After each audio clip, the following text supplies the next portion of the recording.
But again, I mean, would you say to the person who's cooking, it's not a dish, is it a dish to be scared of? A lot of people are scared of risotto. They are. But it's the easiest thing to get right, and it's such an easy thing. But it could be, you know, also an easy thing to get wrong in the sense that, you know, you can undercook the rice and you end up chewing on this rice on your palate, and it's just awful. So what people need to do, that's fantastic. Let's get it in the oven. Okay.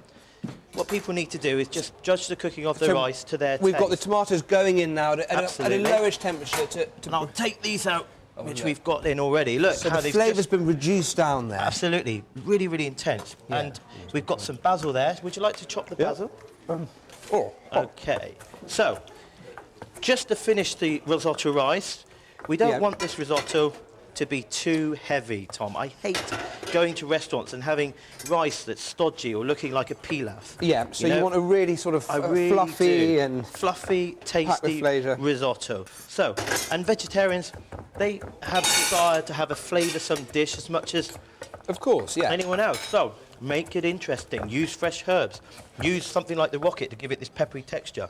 I'm going to fold back in at the end the risotto, some of the sun-blushed tomatoes that we've taken here. Now, you can buy sun-blushed tomatoes in the supermarket. Now, is there a difference between sun-blush and sun-dry? Yes, there is. Huge amounts of different terms for, you know... No, it's a good point. You know, if you buy sun-dried tomatoes, they are completely dry. Yeah. They've been left out in the sun with a little bit of sea salt. Sun-blushed is where they're sort of half-dried, and they generally come in olive oil. Okay. Okay, so there is a distinction between the two. So you've put the tomatoes in. There's sun-blushed tomatoes now in the risotto with the remains of the... Now, I like to chop my basil down a bit more, because the more you chop it, the less you have to use, and the more the distribution of the flavour. Now, I put some parmesan there, stirred in at the end. Well, listen, I've got a little bit of parmesan. In goes the mascarpone cheese. Why mascarpone? What is mascarpone? Where does it come from? Mascarpone cheese is Italian, of course. Yeah. Okay. Instead of using whipped cream or like that to finish, mascarpone cheese is just lovely. It's almost just melting in. It's quite rich. Okay. Not necessarily healthy. Not like using something like yogurt, but it's delicious as well. Got a lot of fat bit of olive oil. You put the rocket in it as well. Now the rocket in at the last moment, so it sort of wilts rather than cooks. You want that pepperiness coming out as well. I do. I think a lot of people look at salads and say, you know, they're great. Salads are great. You know, let's make a salad out of it. Yeah.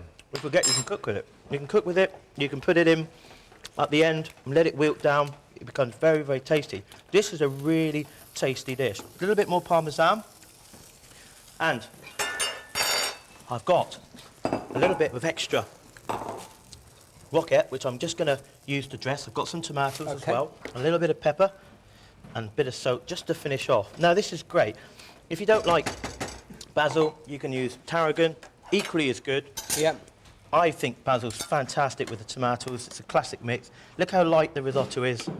You know? I mean, you've got this Italian medley of flavours. You've got the intensified tomatoes, you've got the basil, you've got the peppery rocket, you've got the very rich mascarpone, the slightly salty parmesan, and the toothsome risotto. I mean, this is an Italian triumph. It is, and it's simple to do. It's something that you can do at home, and I'm going to finish it by having just a simple bit of rocket.